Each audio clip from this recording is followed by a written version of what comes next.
తేజ్ న్యూస్కి స్వాగతం. Command control సెంటర్కు చేరుకున్న సీఎం రేవంత్ రెడ్డి. బీసీలకు 42% రిజర్వేషన్ల జీవోపై రేపు హైకోర్టులో విచారణ. ఈ క్రమంలో మంత్రులు, అధికారులతో సీఎం కీలక సమావేశం. గత సుప్రీంకోర్టు మార్గదర్శకాలు, ప్రభుత్వము తరఫున హైకోర్టులో వినిపించాల్సిన వాదనలపై చర్చ. జూబ్లీహిల్స్ ఉప ఎన్నికల్లో అభ్యర్థి ఎన్నికల్లో అనుసరించాల్సిన వ్యూహంపై సమీక్ష.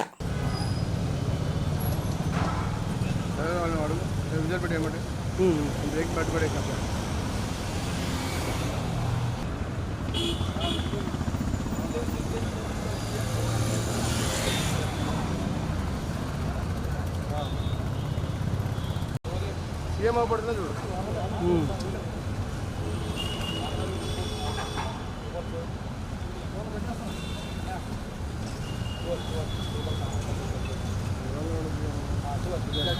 దీంట్లున్నాడు అదే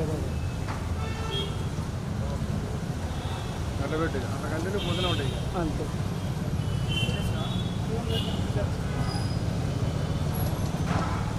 సరే వాళ్ళని అడుగు రిజల్ట్ పెట్టి ఏమంటే బ్రేక్ పట్టుబడి